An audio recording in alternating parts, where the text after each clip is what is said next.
Welcome back to the 513 podcast. I'm Nick Nickel, also known as Bengalism. I'm here with Vince and two very special guests, very known in the Twitter community. First off, the German Tiger, Dennis. How are you doing today? Pretty good. It's pretty late, but I'm good. Thank you Great to for hear. thanks for letting me be here, talking a little bit of Yep. football. Yep. And a member of the Same Old Stripes podcast, my brother, Tyler Olson. How are you doing today, T.O.? Yes, sir. Doing pretty good, man. Getting excited for free agency. It seems like the Bengals are kind of linked to a few guys, so it looks like another exciting free agency for us.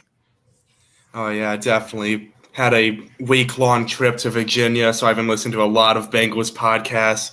So I feel like I know 200 players and just have way too much info on this stuff. But yeah, really am excited. I feel like this could be a turning point, an all-in kind of season with the coordinators. But yeah, let's get this started. First off, want to talk about is re-signing players. Obviously, we don't expect Jesse Bates to come back. We don't expect Jermaine Pratt to come back. I mean, look at Pratt's Twitter and Instagram right now. Everything he's posted is like, I'm so sorry, guys. It ain't going to end like this. Peace out. That's what he's mainly saying. But you got Eli Apple. You got Pirine. You got Von Bell. Let's start with you, Vince. What do you think of those guys, and who do you think we will re-sign out of the whole bunch of players we have? So there's a lot of possibilities I can end up with this free agency class. There's a lot of things that can go either way, and it's just you don't know what's going to happen. But I think the main targets that the Bengals should prioritize heading into this offseason to re-sign to the team should be Von Bell as one on the defense. Von Bell should absolutely be a re-sign option. Two, you got to get T. Higgins extended and Joe Burrow extended, absolutely. Joe Mixon might be cut. I don't think they're looking at Joe Mixon as much of an option right now. But other than that, I would say those are the main re-sign options that you want to get those guys secure. As far as other guys, I would love for Pratt to come back. I don't know if Pratt will come back. I did see one thing where BJ Hill tweeted. I don't know if it's a real tweet. So if anybody knows, you can verify that for me and correct me. But I did see a tweet from BJ Hill saying if Jermaine Pratt did re-sign, he would go bald. So they might be in communication here a little bit with that. So, I mean, all hope is not lost with Jermaine Pratt, I would say. The one I would bet on leaving 100%, of course, is Jesse Bates. But that's how I see it right now. I think you need to re-sign Von Bell. Most of all, I think Von Bell is one of the biggest pieces of that defense and is what really holds that safety room together. Jesse Bates was a great leader, yes, but Von Bell was the most consistent of the bunch, I would say. Yeah, I mean, Bates just... he's like all but gone. Pratt, I'd say, unless the linebacker market is like looking very thin, then he's probably gone. But no, the linebacker market is looking pretty good right now, I think. Oh yeah, there's a lot of linebackers that are going to be available. Yeah, I mean, I can't even begin listing them off. There's so many of them. But Tia, what do you think of who to re-sign this offseason? Yeah, I think I'm with Vince here with the Bell here. Obviously we'd like to have Bates back, but I think his market kind of outgrown the Bengals price tag, and that sucks because he's a top 3 at his position. I think if you split free safeties and strong safeties, separate them, but with Bell, man, I think his leadership is what's most important with him. Is he's going to be able to get whoever they bring in. If it's just Dax and him roaming in the backfield, that's awesome.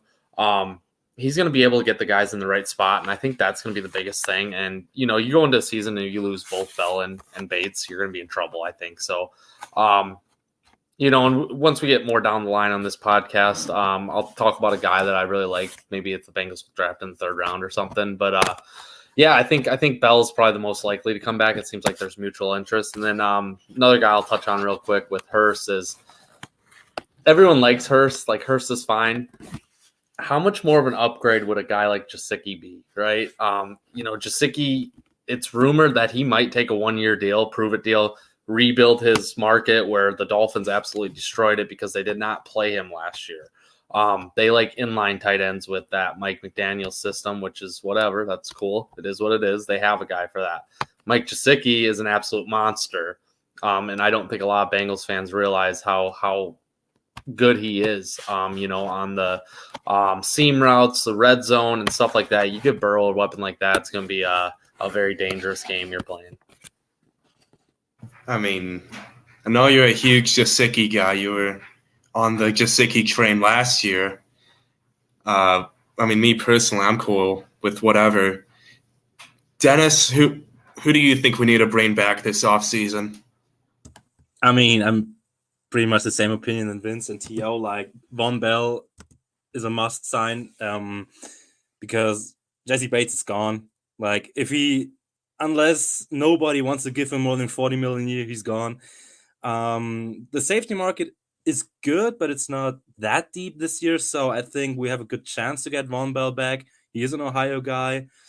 Hayden Hurst, I think he's the 5th best free agent tight end in my rankings, but I think also that a guy like Robert Tonyan or Irv Smith can come in here for a little bit less money. I think we could get Mike Gesicki for a 1-year deal. Like, it seems to be a trend that we get tight ends for 1 year to prove themselves.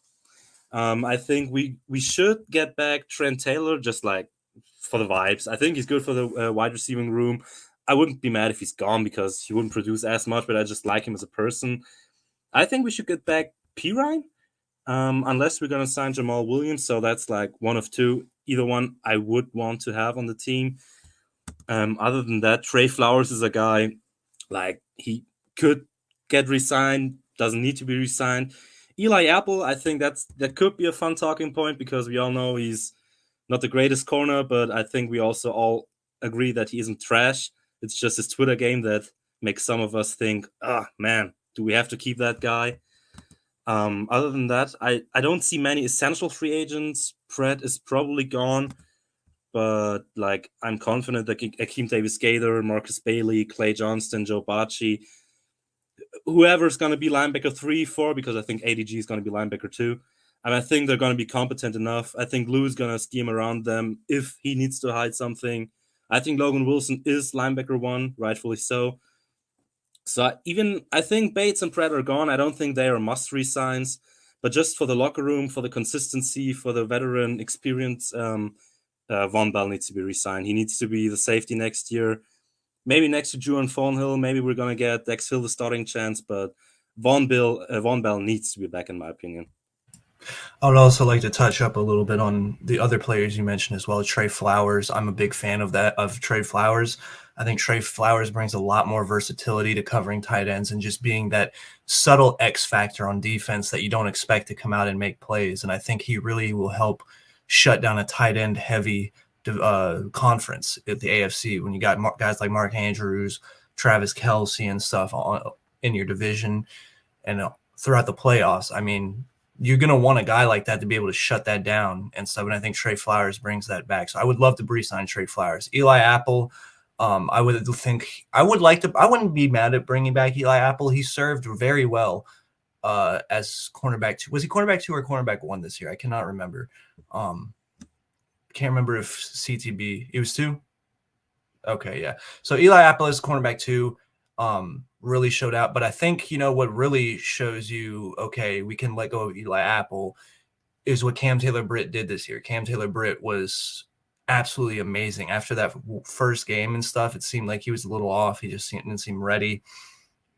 But, man, he really just came into his own this year, and he just looks ready to just grow as a cornerback. And I'm really excited to see how him and Sheeto are going to look at cornerback next year. I think that plus Mike Hilton is just – that's borderline no-fly zone. It's looking really nice in the cornerback room.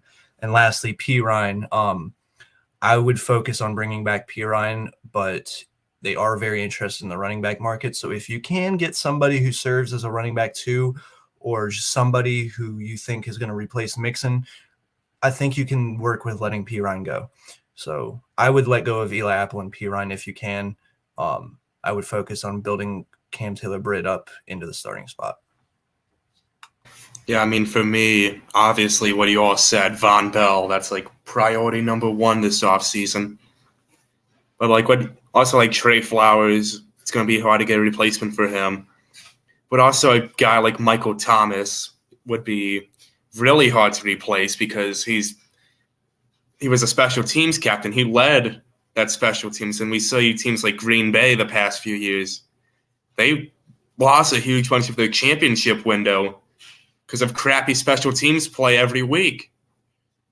So, I mean, that's why Darren Simmons got Joe Bocci and Jalen Davis, because they really help out with special teams. But so I wouldn't be too surprised if we got Michael Thomas back. Would he be the best backup safety option? No, but he would be the best option in terms of leadership and helping with the special teams core.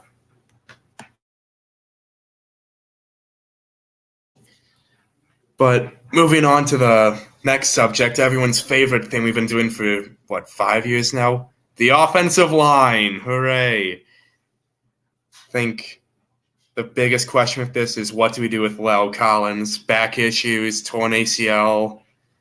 Don't know when he comes back. Don't know if he should draft a guy. Maybe you sign a guy. T.O., what's your thoughts on the right tackle position? Yeah, I think, excuse me, starting with LC, man, I think it's pretty tough to cut him right now with his injury. I don't know what the rules are on that, to cutting a guy like that, but I don't think you save that $6 million that people think you save right away. And with LC, man, even when he does come back, it would be awesome to have him waiting in, the rings, just coming on or being a backup or whatever it is. But I think it's definitely a position that the Bengals are going to address, whether it's in free agency or the draft. And like I say on Same Old Stripes or on anyone on Twitter, is if you go into the draft not having solved most of your problems, you've already failed, right? If you go in handcuffed, needing to draft a tackle, you failed, because that sets you up for failure. There's 26 picks before us with the forfeit from Miami. Odds are you're not going to have the guy that you want there. I know there's a lot of talk about that Harrison from Oklahoma. You just don't know, so it kind of pigeonholes you. So I think that's definitely a position that they are going to address, but it kind of feels like it's going to be more of the cheaper veteran option, which is fine with me. Illuminor has gotten a lot of talks, and that's kind of who I'd go. And it kind of seems like the Bengals are targeting guys that are specifically good at pass blocking. So that kind of gets me excited. Another move I would make on the offensive line is I would go out and get like a guy like Will Hernandez to come and compete with Volson for the starting left guard job. And that the reason why I don't hate Volson. I think Volson did a fine job. But if Volson's your first one off the bench, how much better do you feel? I mean, obviously, going from, we have to get Jackson Carman off the bench to fill in any guard spot or left tackle in the playoffs. Now we got Cordell Volson in here. So, I mean, Vince, what are your thoughts on the whole offensive line? Because, my God, there's like 50 ways we can do this offseason. I think it's interesting when you look at how the main focus of the Bengals community reacts to the offensive line. I think it's interesting, just how a lot of guys go about it and stuff, seeming like we need to replace a lot of stuff. Honestly, I think people are underselling Volson. I think a lot of people look at the PFF grades and I think they just think, oh, he didn't do good at all this year, without really looking at the film and studying just how special Volson has been for us. You want a guy who's a solid starter, somebody who can be solid for many years to come. A lot of people are like saying, oh, Volson's already 25. Oh, like age does not matter as much on the offensive line as it does for a lot of these other positions like wide receiver. You look at a lot of these guys who are playing still elite into their 30s, Jason Kelce, Trent Williams. You got guys like, who's the Dallas guy? I forget his name. Always, not Tyron Smith. I think he's getting up there in age too. I don't know. I can't remember off the top of my head, which sounds so bad to me. Zach Martin. There you go. Thank you. You could look at guys like that and stuff, and like these guys are getting up there in age and stuff, and it's not a worry. You're going to get at least 5 to 7 years of good play out of Volson now. That's a lot. That's a really long time and a good, solid starter to have in your franchise. I think Kars and Kappa, you do not need to worry about replacing at all. I feel like those were the best parts of the entire O-line last year. I think they played the best, they led the best, and they were great. The tackle spots. This is where things get interesting because it's like you can do a million different things with this. And I'm not really mad at a lot of the decisions a lot of people want to go with. But for me personally, I would be perfectly fine bringing La'el Collins back as a starter. It's hard to say he's going to be ready for week 1. So I would go out and maybe sign a veteran tackle to, fill in until Collins gets back. But I think a lot of people overreact to the injuries and stuff. I think it is a concern. It's not really overreaction. That's a bad word by me.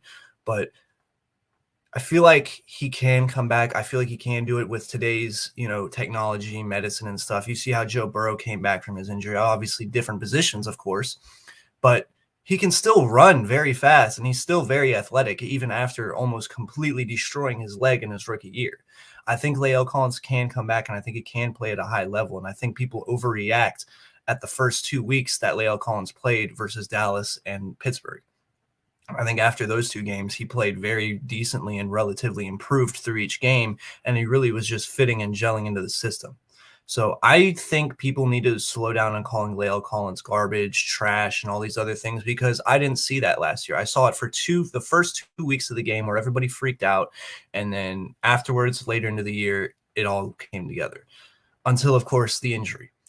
For Jonah Williams, I am really sold on moving on from him. I don't think it'll be this year because he has his 5th-year option, but I wouldn't be surprised if Jonah gets moved this offseason, cut, traded, or whatever, or restructured even. So I don't even know if he can restructure. Let me take that out.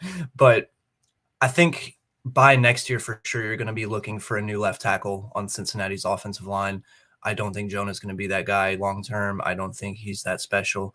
I think everybody else outperformed Jonah last year, and he's not in my boat moving forward. Yeah, there's so many left guard. I think Cordell Volson, he played really good for a 4th-round rookie. That's your peak of what you expected from him last year. But you cannot be opposed to bringing some competition because competition still brings out the best in people. And that means if Alex Kappa goes down, you don't have Max Shopping coming out for the playoffs and going to wreck your Super Bowl run. You're going to have someone that almost got your left guard spot. You got 2 starting caliber offensive linemen with Ted Karras, and then it won't be as good as Kappa, but it's not going to be as much of a downgrade as it was from going from Kappa to Max Shopping.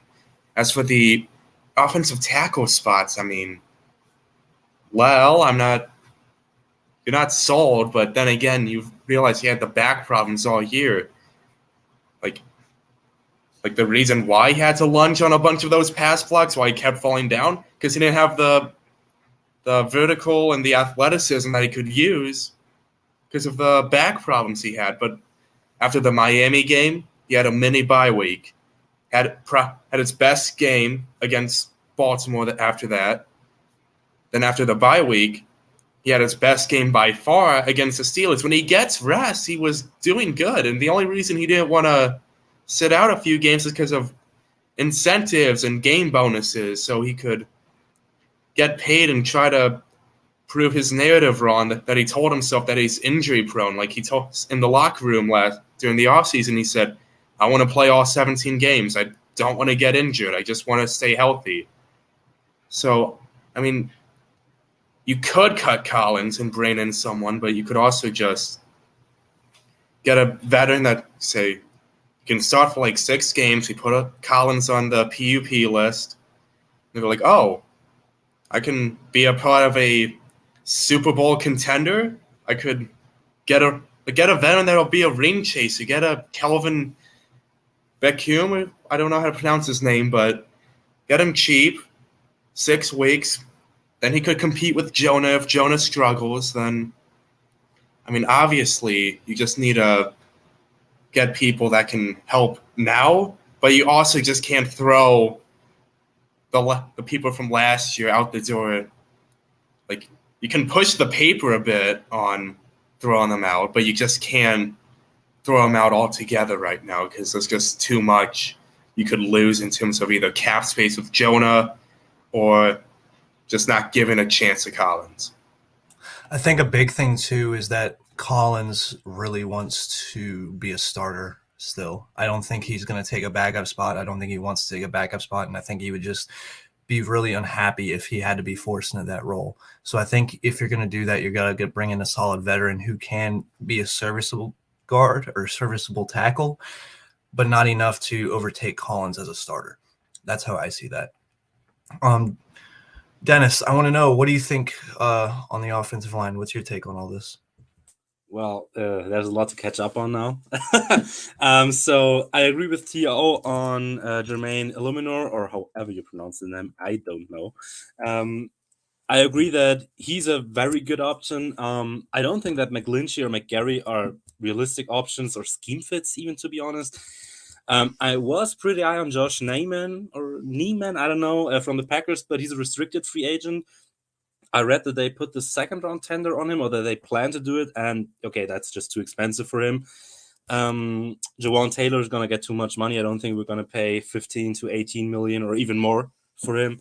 So then the next best guy, in my opinion, is Jermaine Illuminor. I also have Kelvin Beachum on my list from the Cardinals.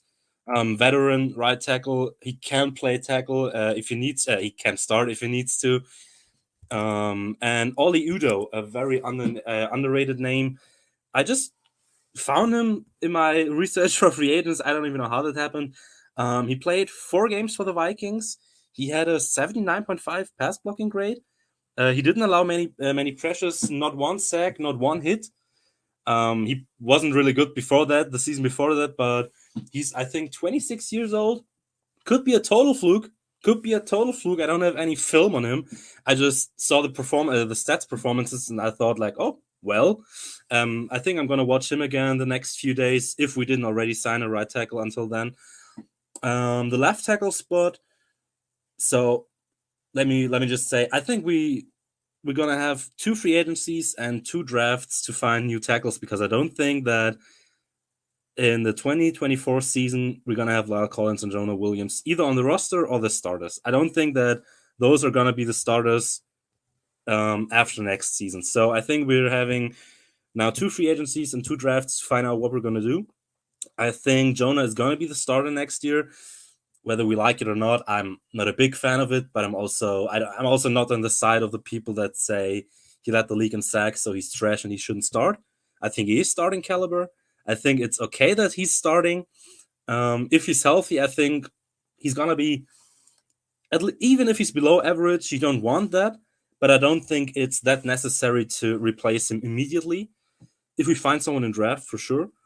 But I also don't think that the offensive line, like, now going back what I thought during the games when I watched them, after week 5, I was never of the opinion that the line is trash. I never really thought that the line was holding us back, except in a few games, maybe the Buccaneers game, the first half. That was a that was a tragedy. But I never really thought that the offensive line was holding us back that badly until the injuries hit. So the depth is more important than the starting line, I think, because the line gelled together. Now, except Lyle Collins, the 4 guys are going to be healthy during the offseason. They're going to work out together. They're going to get the training camp together. I think Frank Pollock is a great coach. So I think we should attack right tackle in free agency with a veteran who can start the first few games, because I think it's impossible for Lyle to start in the first few weeks of the season. Just how ACL recoveries just normally go. And I think we still should draft someone, of course, but I don't think we need to reach for someone or trade up to get someone like Jackson Carman 2 years ago. I wasn't a big fan of that. So I think we're pretty not set on the offensive line, but I don't think we need to worry about it as much as we had to the last several off seasons. So I'm not a big fan of the tackle situation, but I also know that it's not as bad as many people think, because if the injuries were happening in the first few weeks of the season and they were healthy at the end, nobody would think, oh, the line is trash, because recency bias always gets to people. And of course, we lost the playoff game because of the offensive line for 2 years in a row, but also because of the injuries on the offensive line for 2 years in a row. Like Hakeem Adeniji and Isaiah Prince shouldn't start in the Super Bowl. Jackson Carman and Hakeem Adeniji again, or Max Sharping shouldn't be starting in a playoff game. So I would draft athletic offensive linemen or get a veteran offensive lineman in free agency.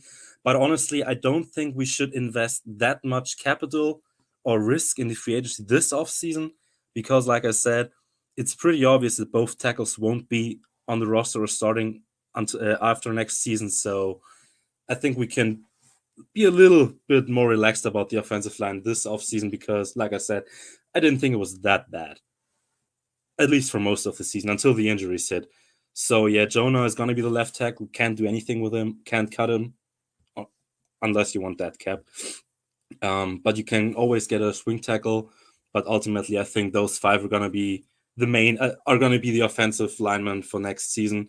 Whether La'el is going to be the starter at the start of the season, I don't think so. But unless anything crazy happens, like Jawan Taylor taking a pay cut, he won't do it. But like that's something, I mean, with crazy, unless something like that happens, the offensive line is set. I think it won't be bad next year. I think Jonah's not going to be worse than he was this year, to be fair. I think that was his worst season. So, yeah. I'm a little bit more relaxed than most Bengals fans on the offensive line because I also know that Joe Burrow can deal with pressure. He showed that. He can evade pressure. He can make plays under pressure. I think the coaches showed a good ability to coach around the offensive line, like a quick passing game. So yeah, I think it's we're in a pretty good spot compared to the last off seasons when it comes to the offensive line. Yeah, I think that's a good way to put it. I mean, last year I had to get 4 new offensive line spots and depth with that. This year it's just maybe you get right tackle and then you need depth. But moving on, I mean, that was great with the offensive line talk. But moving on to the next key position we need to look at is running back. Perine could be gone. Mixon definitely could be gone. The draft is stacked. The free agent class is stacked. Vince, what do you think should be our main objective in running backs this offseason? I don't think running backs can be much of a main objective, as weird as that sounds. I don't think you need to look at it too hard, but I also don't think if it's going to cost you money in the cap or if it's going to be an issue at times, you can't spend too much time worrying about it because a lot of these other positions right now are much more important in today's game. Obviously, you need to be able to run the football for playoff time and stuff, and you also kill clock and be able to just function as a full team. But a lot of that boils down mostly to the offensive line, which definitely helps. But I think the running back room situation right now, it's looking like they're going to try and cut Mixon or restructure. I think I would be more comfortable just restructuring him, mainly because if with a restructure, you keep your same guy on the same team with your same teammates, the same chemistry, and that just builds even further. And who knows, maybe Mixon just had a little bit of a down year because of some other issues. Who knows? I mean, this year, really, I mean, it's going to be interesting what they do. I don't know. I really don't know what I do with the running back room because there's so many options out there that you can take with this. But to me, with the running back room, if the cap is going to be an issue with this because of Mixon, he doesn't want to restructure. There's too much money. Oh, you can't get this free agent. That would really help. But then because Mixon's holding up because of the contract situation, or even Perine maybe from a little bit of cap he's making, you're probably going to want to cut one of those guys to make life easier around the entire team and the whole free agency. So do what you have to. My whole take on it, just do what you have to do. Don't let the running back hold up your cap. And that's about it. Yeah, I just want to chime in real quick. Sorry. Quincy Williams has gotten a contract extension, 3 years, 18 million deal that maxes out at 21 with incentives. So if we're going to talk about the linebackers and Pratt, maybe that's going to be a topic. But yeah, Quincy Williams got extended 6 million per year, can go up to 7 million per year with incentives. I was going to talk about him during linebackers, but I mean, what I would do with the running backs is just, I mean, I love Mixon. He was the guy that made me a fan of Bengals football, but I have to cut him.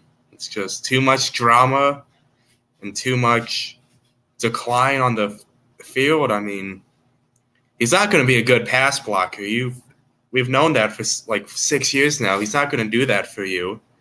He's not going to give you those 50-yard, 60-yard, those big play touchdowns, the plays you need for defenses to, okay, we got to worry about the run game.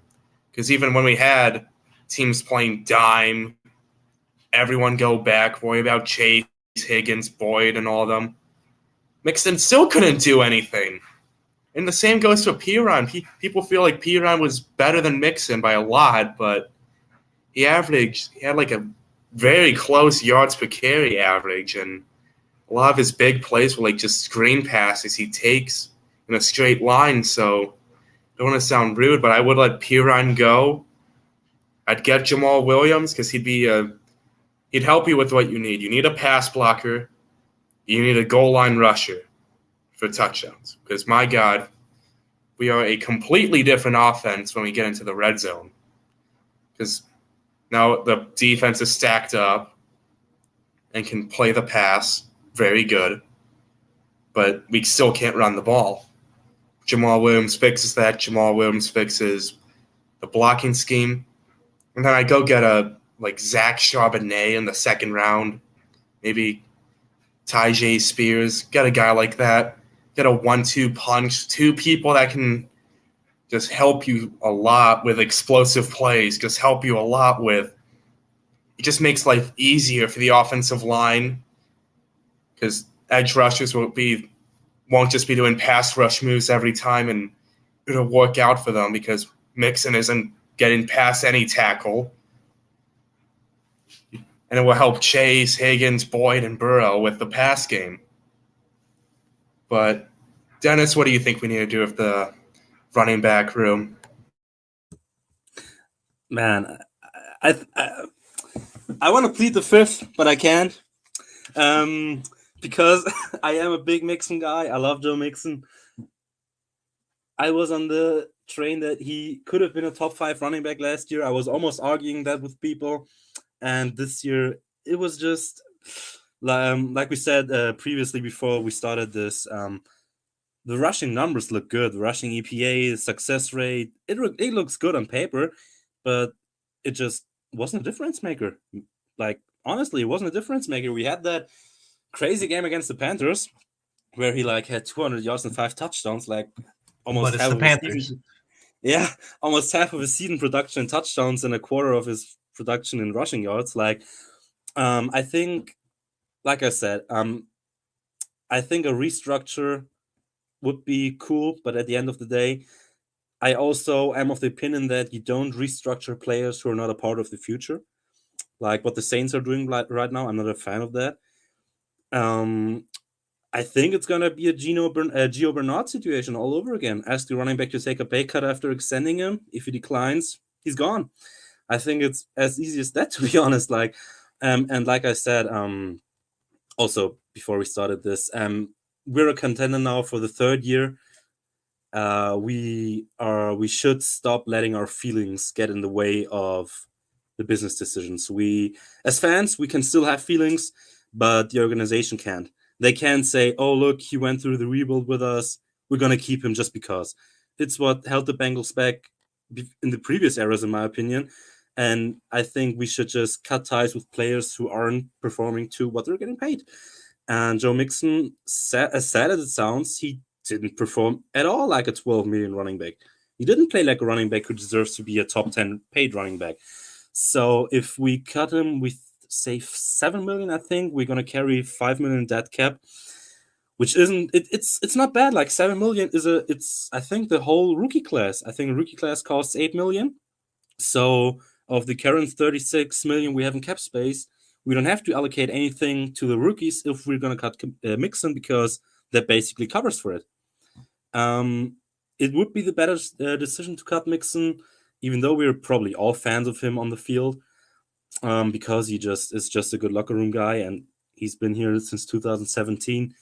In terms of replacement, I don't think you're cutting him before you really have a plan. And I'm pretty sure the organization has a plan. Otherwise, these Jamal Williams rumors wouldn't be out. The rumors about him possibly getting cut wouldn't be there. I think Samaje Perine is a better option than Jamal Williams, in my opinion, because of the pass blocking and because Perine just knows the system, knows the scheme already. Even though I think Jamal Williams could also be a great pass blocker, good for the locker room. So it's neither here nor there. I think we should either, like I said, resign Perine or get Jamal Williams and then just draft someone. I didn't do much on running back rookies yet on the prospects, to be fair, because running backs are like the most replaceable position. So I'm always last when I evaluate the prospects. Running backs are always last, in my opinion. For me, I've heard the name Zach Charbonnet a lot. I think Israel, I can't pronounce his last name, is going to be would be a good fit on day 3 because of his explosiveness, which is the main part. I think we just need explosiveness. I have a guy in my free agent list that hasn't been a starter a lot because he has been injured a lot, but Matt Breida, I think, could be a good running back. Maybe I'm mixing him up with Raheem Mostert right now. That's possible because both play for the Niners in the same season. But I think there are going to be a lot of running backs in the draft. I'd love to get Perine back on a like $4 million deal, maybe I'm way off with these numbers, and get a rookie running back, an explosive back, and a pass blocking back. I think that would be ideal. Like Mixon just isn't gonna cut it. Pun not intended with the wording here. I think we should cut him, and therefore, the running back position, I think it can be replaced anyways. Like if Perine isn't performing like he did this year, then we can cut him as well next year. And I don't think it hurts to just throw a dart or two in the draft at a running back or get an undrafted guy like what the Chiefs did with Pacheco. Like, was he a 7th round pick or undrafted? I don't know. They just got him and he performed. Like, he was a good player in the Super Bowl. He was great against us in the conference championship game. He was better than their 1st round pick from a few years ago in the conference championship game. So, and the running back that won them the Super Bowl a few years ago, in my opinion, Darrell Williams or Damien Williams. I always mix them up as well because of the D. Williams name. So I don't think we need to invest high capital in the position. I'm not worried about it because we have also shown that without a running game, we can go very far. And I think it can't get much worse than last year based on the lack of explosiveness. Like, we had good rushing numbers on paper without any explosiveness in the rushing game. So even though Mixon has been a big part in the receiving game, I also don't think that it was anything special. I think many running backs could have done what Mixon has done in the receiving game. Because even after the catch, it's not like he was Deebo Samuel after the catch. He was still not the guy we expected him to be. So cutting Mixon, re-signing Perine or Jamal Williams, and then getting a guy in the draft is probably the consensus in the Bengals fan base right now. And I think it's the smartest and safest thing to do because, like we all know, the running game matters, but the running back themselves are pretty replaceable in today's NFL, unless you have an elite guy, but we are not going to get that anyway. So might just throw a dart at them and save some money, of course.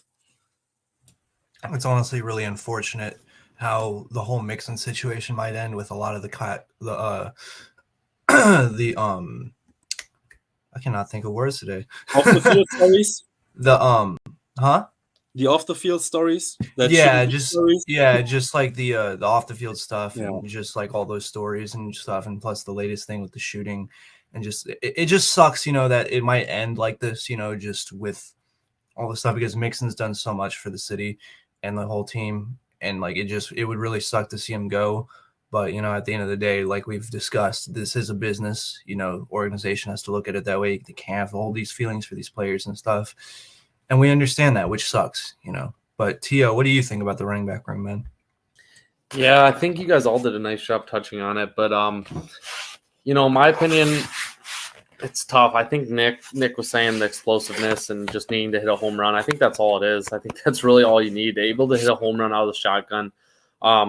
Find a back that goes with Burrow. As Mixon's more of a single back kind of guy, that way he can get his downhill start. His shotgun runs, they just don't look natural. They don't look good. They don't look explosive. My problem with Mixon, man, is he's never been explosive. In my opinion, ever since coming out, he's never hit a home run that I can remember. I mean, he's always had a couple big runs, but it's always one away. Nick knows what I call him. I call him one away mix. And it's because he never breaks that one tackle you need him to break. I mean, what makes it tough is the free agent class kind of sucks, man. Like, just in general, every position really just kind of sucks. It's not a great free agency class. It's not a high-end free agency class like it usually is. Luckily for us, it kind of matches all of our needs. Like a running back, like a couple of you guys said is pretty easy to replace. And I'm not really a guy that usually likes to draft a running back early, but I swear if Bijan Robinson is there at 28, I think that's the move. And like I said, I'm not a running back draft early guy because I think you can get the value in the later rounds. Charbonnet's, the dude from Pitt would be an awesome fit in this offense. But man, Bijan Robinson breaks so many tackles, and that seems to translate into the NFL. Plus, a running back's most valuable years are their first 5 years, right? In that rookie contract, 4 or 5 years.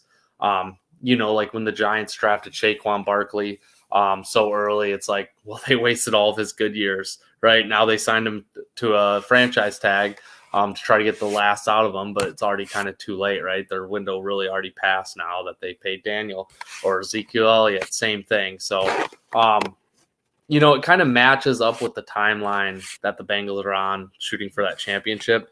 You get a guy like Bijan that can hit a home run out of single back, out of shotgun. Teams can't play too high all day. That's going to open it up for Higgins and Chase, and I think you really become tough to guard at that point. Just a question real quick to all three of you. I'm not gonna say a name, but I'm going to compare him to Mixon in his stats right now. So per PFF, Joe Mixon is 6'1", 220. The guy I'm talking about is 6 foot and 235. Both are a little over 26 years old. Mixon had 3.9 yards per attempt. The guy I'm talking about, 4.5. The guy I'm talking about had 3.26 yards after contact per attempt. Mixon, 2.61. So more than half a yard less. 10-yard runs, 21, and Joe Mixon also 21, with 46 more carries. Missed tackles forced, Joe Mixon 26 on 249 carries. The guy I'm talking about, 34 on 203 carries. He played in the NFC South. It is D'Onta Foreman. I didn't expect him to be that much better on a per carry basis than Joe Mixon. He's built similarly, a little bit heavier, but I think he was a little bit more explosive than Joe Dean last year. So that's just something I just came up with. What about him? Like, if we get him I don't think he's going to be that suit after this year. So what if we gave him a $4 million deal and then gave the rookie a chance? He's not a good pass blocker, so we probably still have to get him back. But like, what about a 3-headed running back room where we still don't even pay $10 million? But then if we kept Mixon, we would pay $12 million to him alone. So what about that? Like, what about 3 running backs in there? D'Onta Foreman and a rookie, and then Samaje Perine for the pass blocking. Like, I mean, I don't think they're going to do it. Of course, it's not realistic, but it's just something I just thought about. I think it's a fun idea. I mean, that just shows there's just so many ways this offseason can go in that department. Heck, we can just keep Mixon or restructure him, and then, I'm not all for that, but moving on to the last position. Can I jump in real quick on the Mixon restructure thing? The German Tiger touched on it. The restructure is more for guys that you want in your future. Look at the Chargers. They just restructured 2 guys, Mac and Joey Bosa. Mac's getting up there in age, no big deal. But what kills them next year is they're going to have to end up releasing J.C. Jackson because they're not going to have the cap room for that. And what the Bengals do really well is they're going to be able to afford who they want to keep without the restructure. Keeping Mixon, man, it's just pushing it into later years, and Mixon's already past whatever his prime was. I know some people really liked him as a running back. I just don't. But I just think from reading some things and from what I've heard and people I've talked to is it feels like the Bengals are just going to clear out that running back room and kind of restart. I also want to touch on that. I know Dennis was asking how I felt about the Deontay Foreman stuff, all of us. But I don't think that would be a suitable idea. I don't think it would work because three-headed running back, I feel like there's too much you're going to try and do with that offense. I feel like you got to still keep it grounded around the passing game, which is where Joe Burrow's bread and butter is and where the heart of this offense lies. You already got a three-headed wide receiver. You already got good tight ends that can play wherever you need it to be a safety blanket for Joe Burrow. I think just throwing in a three-headed room for the running back to play all three is just going to mix it up too much. And I feel like you're going to play more into the running game than you want to because the Bengals do want to play in the passing game. I'm just saying, Chris Evans, maybe he's going to be a slot receiver. Maybe he's changing from running back to slot receiver.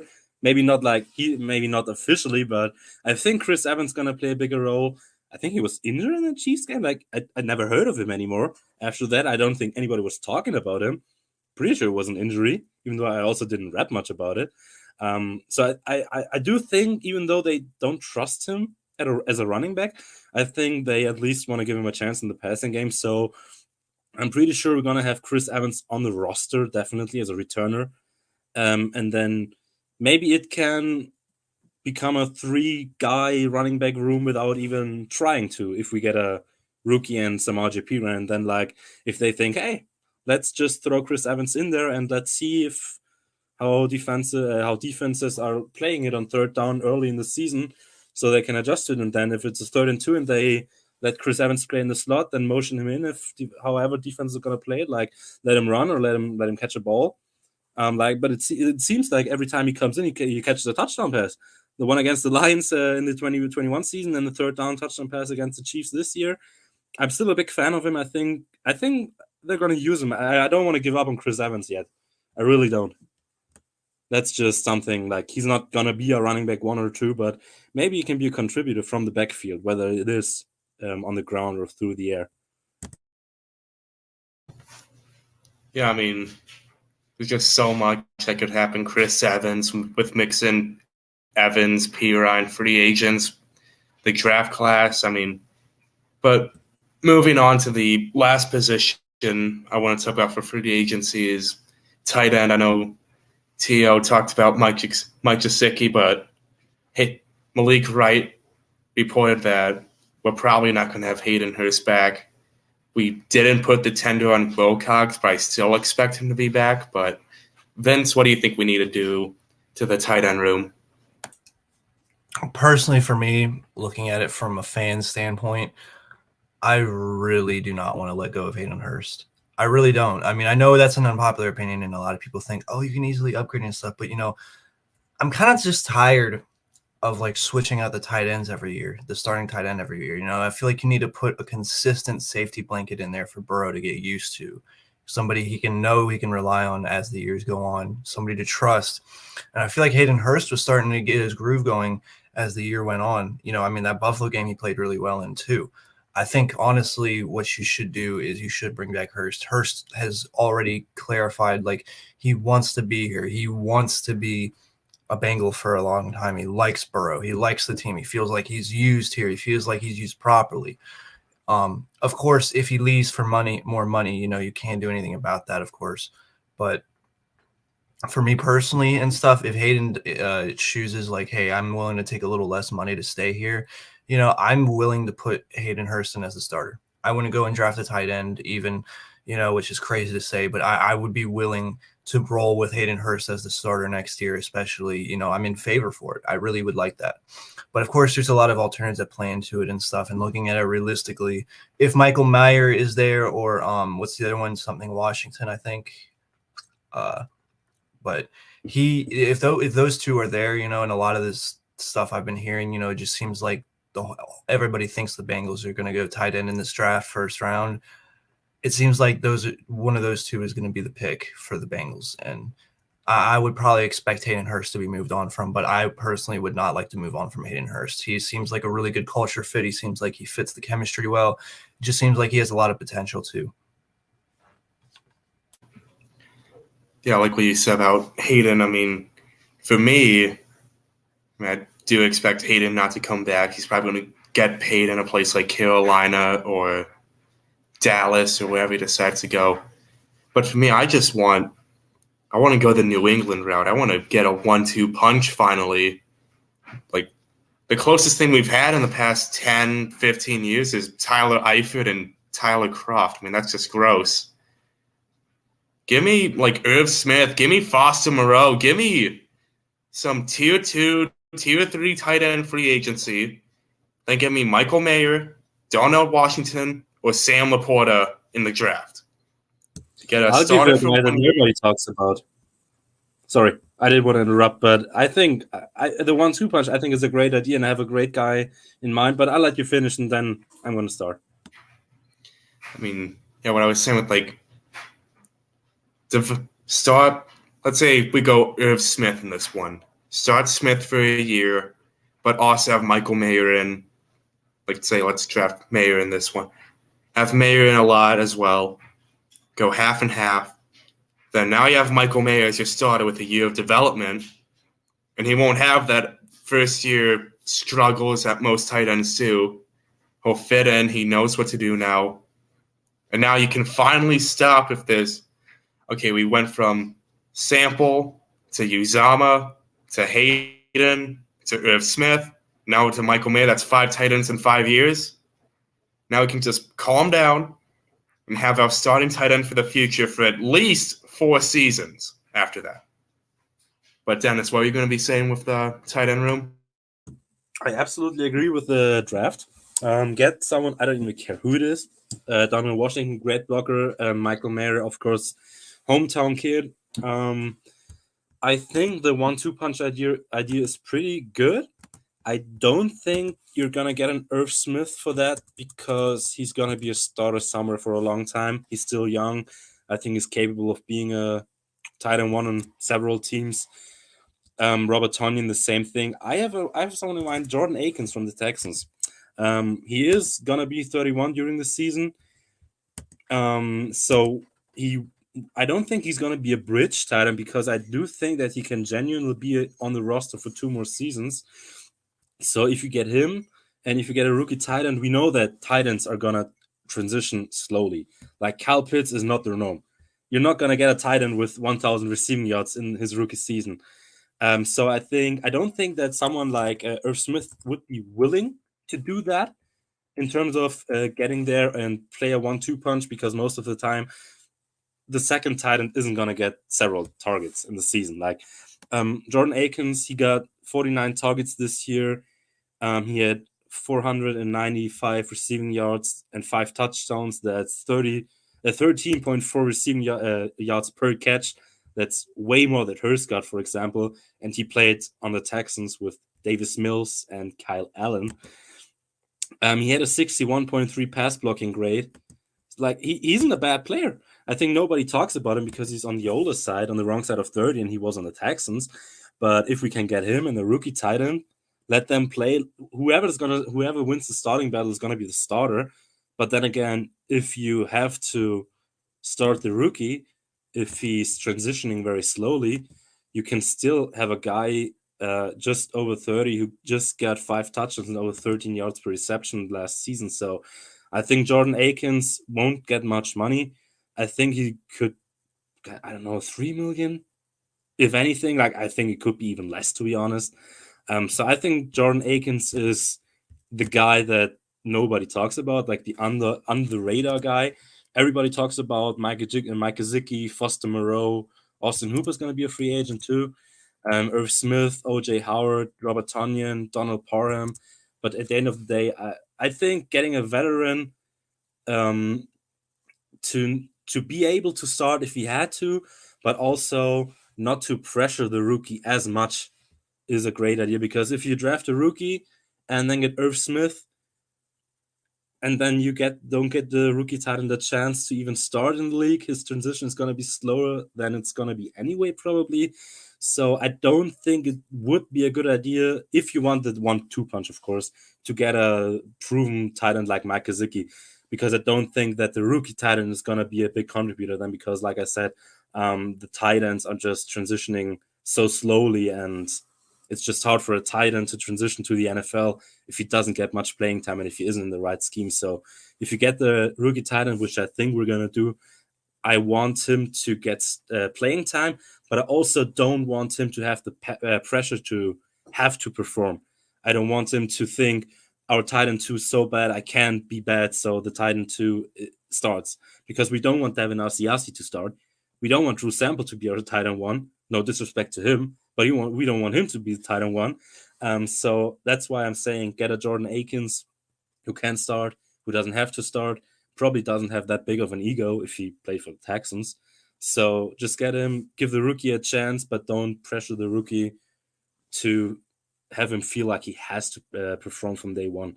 That's just my opinion on the tight end room. But I also wouldn't be opposed to bringing Hayden Hurst back, of course. Theo, you got anything to add with your statement about Mike Gesicki? Any other options or something to do in the draft? Yeah, I'll try to keep it short. I'll touch on Hayden Hurst real quick. I don't think anyone would be opposed to bringing him back, especially at a cap hit of like $5 million or whatever it would be.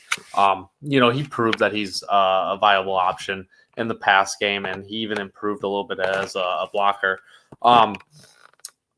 Here's what I know, and if you can read the tea leaves and read in between the lines, I think it's a done deal. I think they've already got the deal done with Mike Gesicki. And I'm basing this off of stuff that Malik Wright have said on his podcast. He said something similar to someone asked about finding a Tyler Boyd replacement, because that's been a big question. Like, they feel like they're going to draft someone in the 3rd round to kind of be the guy that takes over for Tyler Boyd after next year. And Malik Wright went on to say that they are going to get a replacement in free agency. And he says it's not going to be your typical wide receiver. Or he said something like it's not going to be a wide receiver that's going to replace his snaps. Now think about that. Where does Mike Gesicki play a lot of the time? In the slot, correct? He's not an inline guy.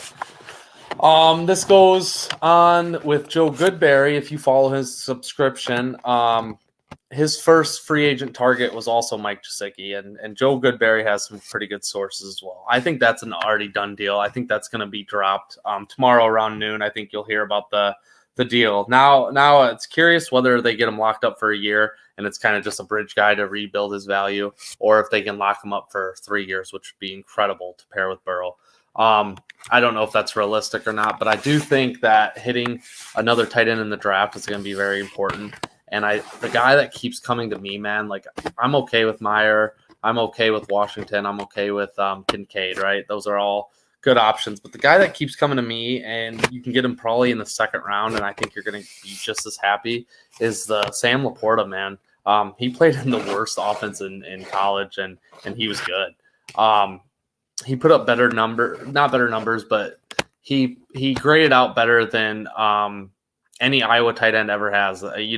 Iowa tight ends, it's a pretty good list. You got Hawkinson, you got dude from Seattle, what's his name, Noah Fant. You got a couple more guys, but yeah, Sam Laporta, man, I feel like if you could pair him up with a Mike Gesicki, I think you're going to have a great offense. Tyler Boyd getting hurt in that AFC Championship game really, really hurt. Go forward a year. Imagine Mike Gesicki taking those snaps, Sam Laporta still staying in. You're set up pretty well, man. I think this is the focus of the offseason. I think it's going to be a lot of depth. And that's the way I would go too. Dermont Jones would be awesome, but that's going to kill you. You're not going to be able to spend anywhere else, right? So kind of the theme of the offseason is getting the depth so that you don't run into the same issues that you've ran in before. I think there's a lot you can say with that, but I mean, personally for me, I'm not a big Mike Gesicki guy. I don't know why. I see a lot of people talk about it, but it's just like I don't really see like too much on the film. Like, yeah, he makes some great plays here and there and stuff, but a lot of times it just seems like he can be inconsistent at times. I understand a lot of people say the Dolphin system does that and stuff, and who knows? Maybe I can eat my words. I would love to eat my words on that if Mike Gesicki is a done deal, like you may theorize. But, I just don't see too much of the big hype in him. And, I feel like a guy like Hayden Hurst, is a guy who's pretty well rounded. He's actually very athletic too and stuff, and he make a lot of plays that a lot of other tight ends might not be able to and stuff. But it's just, a lot of his centers around with, I don't want to dick over Hayden Hurst unless he already is going to get more money somewhere else, or he's going to have a better opportunity elsewhere. I don't want to do that to him, because he's been dealing with that his entire career. I mean, Falcons, Kyle Pitts, Ravens, Mark Andrews and stuff, you just can't catch a break with that. It's always tight end too. He's always getting replaced by the younger and more flashier and better options. So I wouldn't want to do that to him, especially with all the nice things he's said for Cincinnati. But from a business point of view, if you can work Mike Gesicki into a slot receiver and if that works, I can see that. I'm down for that. If it can work and you can throw him in the slot and he can make some plays, I'm down for it. Why not? I mean, as a replacement of Tyler Boyd, it can be throw a lot of people off. It can be a very good option, to just overpower defenses in a way. I mean, looking to the future, yeah, I wouldn't mind doing that. I think that could potentially unlock some more things in Mike Gesicki that I'm just not seeing from him at tight end. As far as the draft goes with that, though, I mean, it's whatever at that point. There's like many different ways they can go with the running backs, wide receiver, safety, tight end, whatever it is. But yeah, I'm more of a Hayden Hurst guy. I don't really see too much of the Gesicki guy. I want to know, Tio, what are you seeing from Gesicki that I don't, in the Bengals offense? I want to know what you think makes him the perfect fit for Cincinnati. Yeah, so I'll with the perfect fit, that's a great question. So I think he kills two birds with one stone. It kind of goes back to, letting William Jackson go and then bringing in two guys for the same price, right? A couple themes of the offseason is who's going to be our wide receiver 4? We need a wide receiver 4 so that if one of the big three goes down, we're still flying, right? He kind of kills two birds, right? You get a tight end and you get your backup slot receiver. You match him with Sam Laporta, teams aren't going to know what the hell we're going to do, right? You could run or pass in either of those instances. The thing that really makes me excited about Mike Gesicki, man, is his red zone ability is stupid. Go back 2 seasons ago, 3 seasons ago, 4 seasons ago. Don't look at last season. Last season's kind of an outlier. Even still, I think he had 6 touchdowns in an offense that did not want to use him, did not use him, would not use him. It was crazy because – in my opinion, I think he's a top 5 tight end, pass catching tight end. Okay. He can't block to save his life, but I think he gives you, it's a mismatch, man. Safeties cannot cover him. Cornerbacks cannot cover him. You put a cornerback on him, he's going to moss you. And you go back 2 years ago, I think he had 6 touchdowns again. It might've been 3 seasons ago. Go watch those touchdowns specifically. It's jump balls, it's contested catches, it's T. Higgins as a tight end, and that's what gets me excited. Whereas Hayden Hurst, super consistent, going to give you 5 receptions, 60 yards, and you won't be surprised, right? Mike Gesicki has the ability to give you 150. I mean, that's Mike Gesicki. I mean, he'd be the big home run guy we need. I mean, imagine going in an empty set. You got Chase, Higgins, Boyd, Gesicki, and let's go like Trenton or a draft pick. Drew Sample. Stopping that. or Drew Sample, however you feel. But he's got a huge market. What? I'm kidding. I'm absolutely kidding. I'm kidding. Okay, but we're an hour into this, so last question for everyone here. One dream free agent signing, just one guy you haven't looked at this entire offseason, and you're like, Bengal. That's a Bengal right there. Let's start with Vince. One guy. Who would it be? The one guy that I would say is my dream signing, and I look at him and I go, Bengal. It would require a lot to happen. It's not even really a free agent signing for me. But I've been hammering this down since last year's offseason. I'm going to throw it out there to you guys. Maybe get something going. Maybe force the Bengals into a trade. It would probably take a lot. And I know it's like slim to none chances of happening. But if it did happen and we kept most of our core together, it would be pretty fucking cool. Excuse my language. Laramie Tunsil. Laramie Tunsil would solve every single issue for the Bengals offensive line, I think. You get a very solid left tackle that will keep Joe Burrow's blind spot secure, almost guaranteed. When was the last time he had an injury? Can you guys remember the last time he had an injury at all? He's been very consistent. He plays most of the games. That would be a dream for me to get Laramie Tunsil. I think when looking at it, yeah, I would want Laramie Tunsil at all costs. Well, not let me slow down a bit on at all costs, of course, but you know what I mean. I really would think if you were to find a way to acquire a Laramie Tunsil kind of guy, Laramie Tunsil himself, that would just be spectacular. I mean, that one is. I mean, you probably have to trade Jonah in like a third, second round pick, but I mean, my God, that'd be beautiful.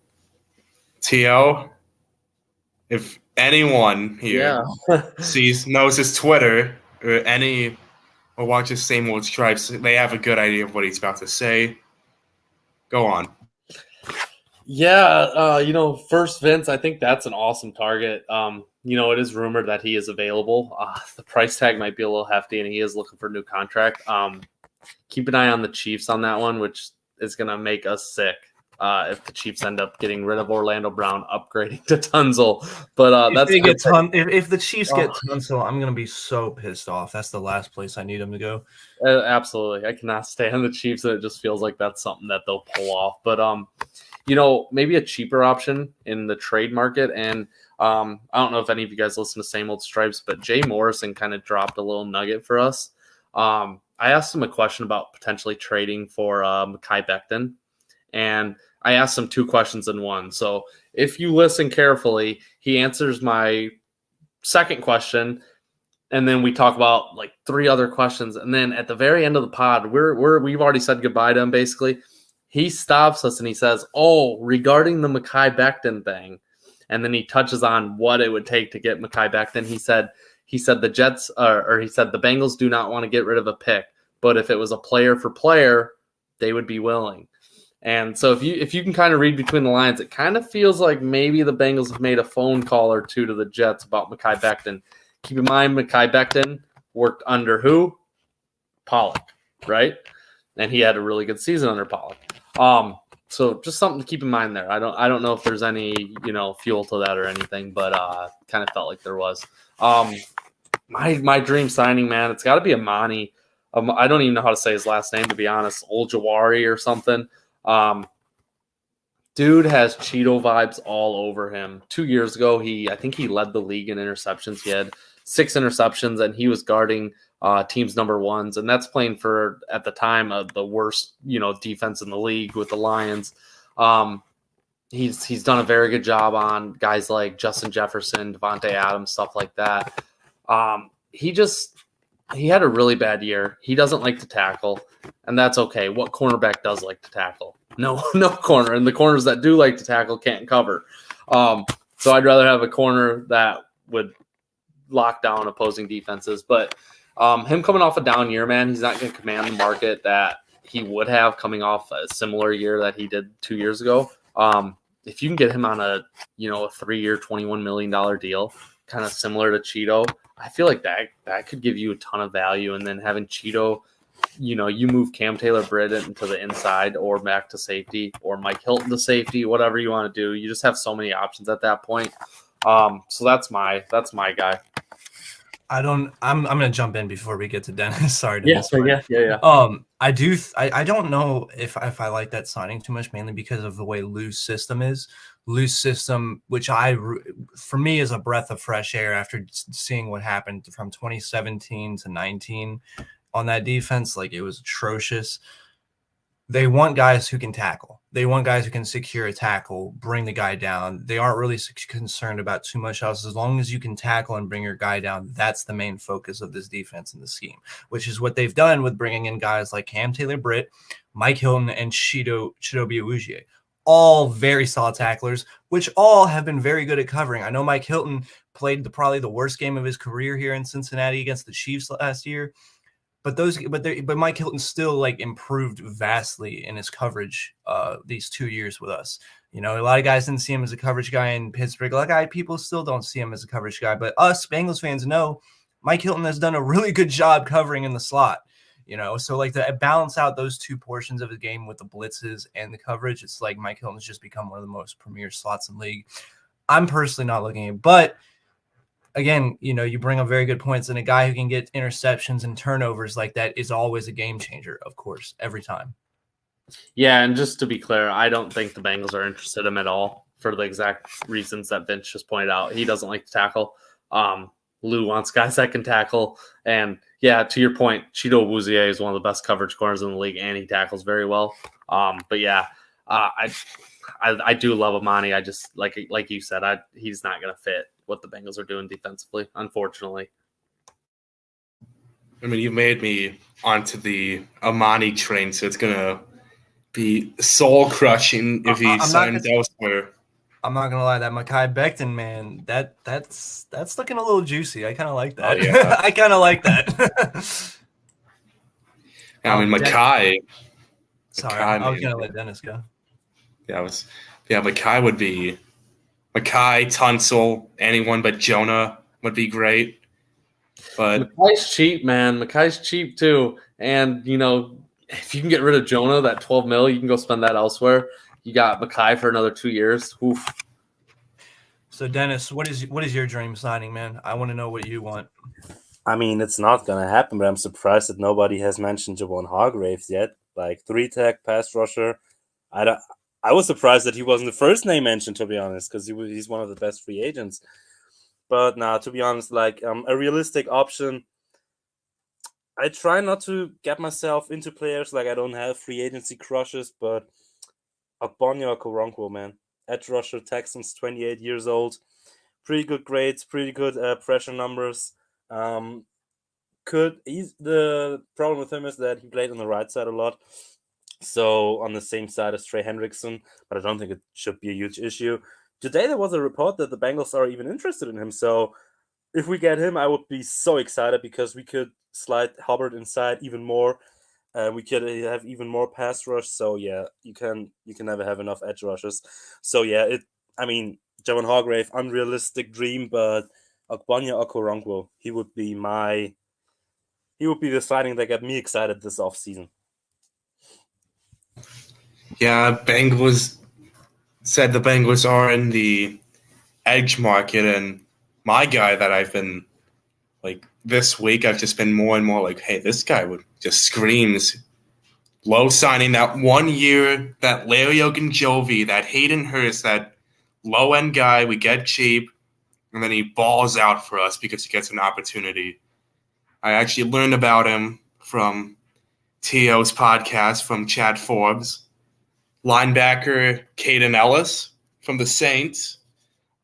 I looked a lot at him. He had 7 sacks and 2 forced fumbles last year. He just didn't be well known because, one, the Saints weren't that good last year, and 2, he was behind Demario Davis. So all of the spotlight went to him, but you could put him at the edge. You could put him at linebacker. You can move him around. I feel like he'd be a really nice piece in this defense for a really, really cheap contract. He is very underrated. Even I didn't have him on my list, but yeah, he looks like a good candidate. The question is if the Bengals even. I mean, we're going to talk about dream signings, but if we're going to be totally realistic, I don't think we're going to get an offensive tackle. I don't think we're going to get a good edge rusher. So a linebacker probably seems like the most likely option even then there, because like most linebackers just aren't going to get much money because of the deep class this year. So that's a good choice. I wasn't thinking about him at all, so that really caught me off guard. So props to you, Nick. Yeah, but I think that's all we got for today. I mean, my God, 85 minutes of this. 75. I can't even think right now. I've been doing this so long. But, yeah, thanks for listening to the 513 podcast. Make sure to subscribe and follow our Twitter. Make sure to follow me, Bengals Storm. Follow Vince, Sam Hubbard Enthusiast. And follow the these guys at the German Tiger, as you can see on his screen, at TO Show. And also make sure to listen to the Same Old Stripes podcast. The All Willie, links will be in Billy, the and description TO, of the you video. guys are great at Same Old Stripes. Just want to throw that out there. Appreciate you, brother. Again, all links are going to be in the description of this video. Hope you all guys enjoyed tuning in. Can we all get one last 2 day, guys? Who dey? Who they? Hooday. Good day.